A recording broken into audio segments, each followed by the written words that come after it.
Bank থেকে loan নিয়ে ব্যবসা করা যাবে কিনা? আসসালামু আলাইকুম ওয়া রাহমাতুল্লাহি ওয়া বারাকাতুহু। নাহমাদুহু ওয়া নুসাল্লি আলা রাসূলিহিল কারীম, আম্মা বা'দ। আউযু বিল্লাহি মিনাশ শাইতানির রাজীম। বিসমিল্লাহির রাহমানির রাহিম। ফাসআলু আহলা যিকরি ইন কুনতুম লা তা'লামুন। সকলকে স্বাগত জানিয়ে শুরু করছি আমাদের নিয়মিত অনুষ্ঠান।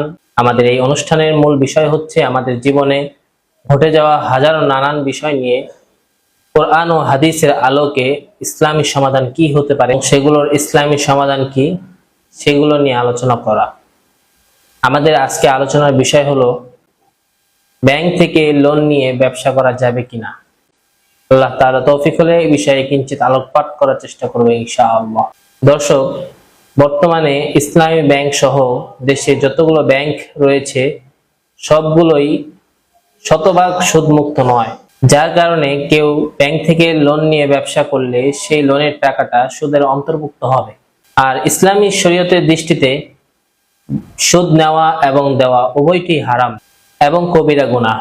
এক্ষেত্রে আপনি অন্য কোনো ভাবে টাকা সংগ্রহ করার চেষ্টা করতে হবে। চাইলে আপনি কর্জে হাসানা নিতে পারেন, কিন্তু আপনাকে কোনোভাবেই ব্যাংক থেকে সুদ নিয়ে ব্যবসা করা যাবে না। যদি হালালভাবে একান্তই টাকা ম্যানেজ করতে না পারেন, তাহলে আপনার উচিত সালাতুল হাজত নামাজ পড়ে আল্লাহর নিকট দোয়া করা। ব্যাংক থেকে লোন নিলে আপনার সেই লোনের টাকাটা সুদের অন্তর্ভুক্ত হবে। আল্লাহ তাআলা কুরআনুল কারীম এবং হাদিস শরীফে অসংখ্য জায়গায় সুদ থেকে বেঁচে থাকার প্রতি তাকিদ দিয়েছেন। আল্লাহ তাআলা বলেন, আহাল্লাল্লাহুল বাই'a ওয়া হাররামার রিবা। আমি ব্যবসাকে হালাল করেছি এবং সুদকে হারাম করেছি। সূরা বাকারা আয়াত নং 275। অপর এক আয়াতে আল্লাহ তাআলা বলেন, ফাইন লাম তাফআলু ফা'যানু বিহারবিন মিনাল্লাহি ওয়া রাসূলিহি ওয়া ইন তুবতুম ফালাকুম রুউসু আমওয়ালিকুম লা তাযলিমুনা ওয়া লা তুযলামুন। আল্লাহ তাআলা কোরআনে পাকে ইরশাদ করেন, যদি তোমরা সুদ না ছাড়ো তাহলে আল্লাহ এবং তার রাসূলের সাথে যুদ্ধের জন্য প্রস্তুত হয়ে যাও। তবে যদি তোমরা সুদ থেকে তওবা করো তাহলে তোমাদের মূলধন তোমাদেরই প্রাপ্য। এতে তোমরা কারো প্রতি অত্যাচার করো না, তোমাদের উপর অত্যাচার করা হবে না। সূরা বাকারা আয়াত নং 279। আল্লাহ তাআলা অন্যত্র ইরশাদ করেন, ইয়া আইয়ুহাল্লাযীনা আমানু লা তা'কুলুর রিবা আদআফান মুদাআফা ওয়াত্তাকুল্লাহা লাআল্লাকুম তুফলিহুন। এখানে আল্লাহ তাআলা ইরশাদ করেন, হে মুমিনগণ, তোমরা কয়েক গুণ বৃদ্ধি করে সুদ গ্রহণ করো না, সুদ খেও না এবং আল্লাহকে ভয় করো যাতে করে তোমরা সফল হতে পারো। সূরা আলে ইমরান আয়াত নং 130।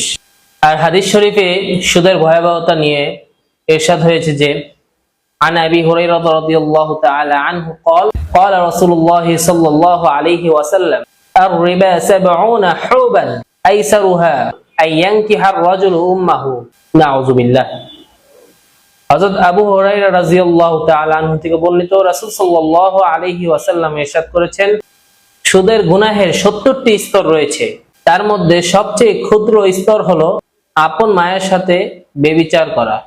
সুনানে ইবনে মাজাহ হাদিস নং 2274। সুতরাং প্রিয় ভাইরা আমার, ব্যাংক থেকে লোন নিয়ে কোনো প্রকার ব্যবসা করা যাবে না যতক্ষণ না আপনি নিশ্চিত হন যে ব্যাংক তা 100% সুদমুক্ত।